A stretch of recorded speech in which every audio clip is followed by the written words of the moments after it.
fellow green thumbs and all future green thumbs. So today I have this little Jewel Orchid, which looks pretty sad. I bought it online, it was shipped in the mail and, well, as a package. And, well, I didn't like it at all. So far I was able to make it look a bit stronger, but today I think it's time to finally put it into a big pot. Another interesting fact is that they are terrestrial orchids, which means they grow in soil, unlike the more common known orchid, the moth orchid. So yeah, it's also interesting that they rather grow out than up, so it's kind of like a ground cover, you could say.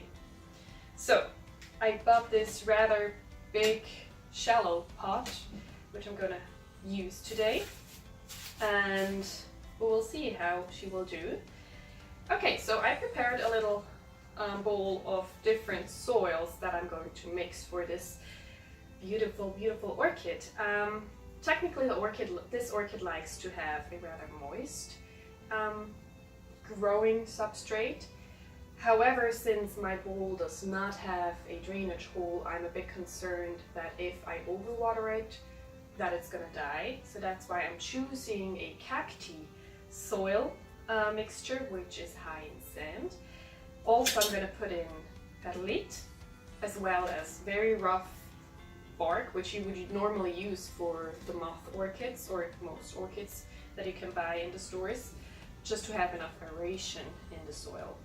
Now for moisture, we have here some peat moss, I think it's called in English, and another substrate that gives you a lot of, or keeps the moisture in the soil.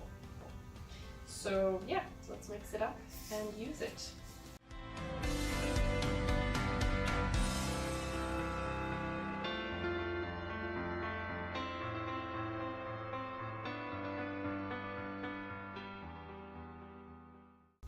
Alright, so soil is all mixed and ready to use.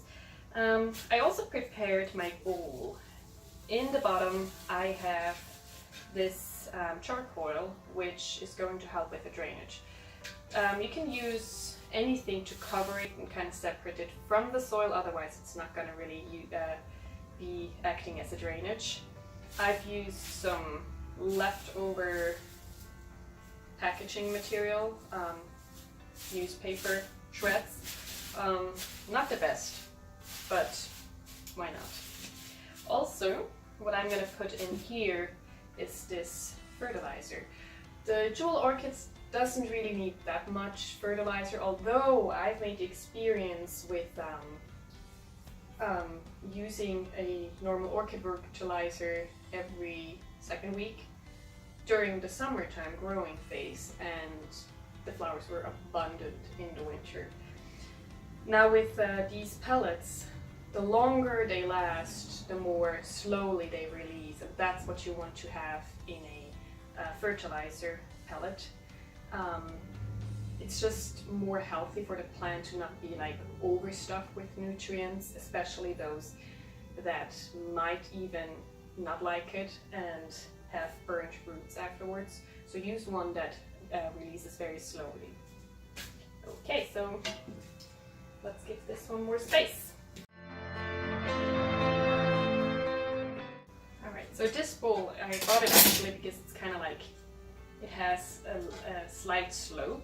So either I'm gonna hate it because the soil is gonna come out of it, or I'm gonna love it because it's a bit different. So yeah, let's make here a little hole.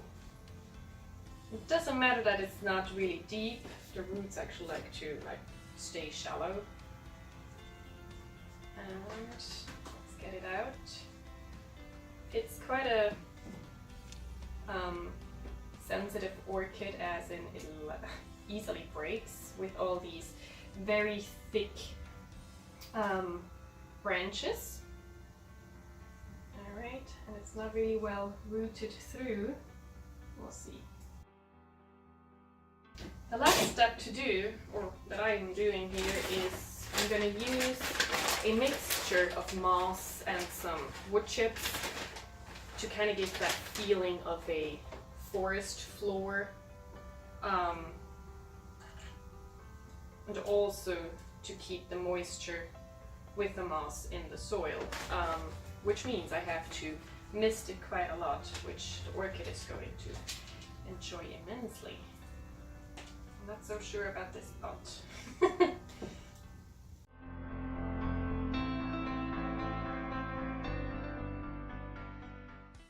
Alright, there you have it. This is your Jewel Orchid. Now as for care instruction, it's actually interesting how I got to know this plant a little better. I found it about 10 years ago in a garden center where I worked at, and I didn't know anything about it, so I brought it home and I cut it in half, gave one to my green thumb Oma, Nani, my grandma, and the other half I kept for myself. Now my grandma, since it's an orchid, thought it would have to be planted in wood chips, like, you know, very porous. And I put mine in normal potting soil, but in a normal pot. Both of our orchids weren't really happy. You could like see that they're just surviving barely instead of really thriving, even though we both think we have green thumbs. So I started doing some research, and I only found one web page that was talking about very shallow but wide pots, as well as soil mixtures that keep moisture. So that's how we both started with the repotting, and both of our plants, we did the repotting in spring, and both of our plants, they just vigorously started to grow in the soil and spreading out, and in December we both got beautiful big flowers. So yes, as for taking care, we've covered the soil mixture, we've covered the pot, also the moisture. So yeah, keep this one moist, not in concept like wet soil. It's gonna rot easily, so be careful. Now as for light, when you see a plant that has a dark underside of its leaf, usually that means it grows somewhere out in nature where there is not a lot of light. That's why the leaf is dark, because the light actually reflects a lot more on those leaves. So the usage of the light for photosynthesis is much higher than with other green leaves. So this orchid likes to have a spot where it has no direct sunlight. Actually, north window works very well for this one. If you start to see that the leaves get very light and even have some burnt areas, then you know you have way too much light, so keep that back. Now, if you're lucky enough and have a garden, not like I do, I don't, unfortunately, find a very shaded spot in summer when it's really warm out, to put it outdoors during the summer months and get it back in. It will really, really, really do so much better, especially with the flowers, if you have it outdoors during the summer in a very shaded spot, no direct sunlight whatsoever. So yeah, I think that covers the most basic about this orchid. I hope you enjoy it. So happy growing, and until next time.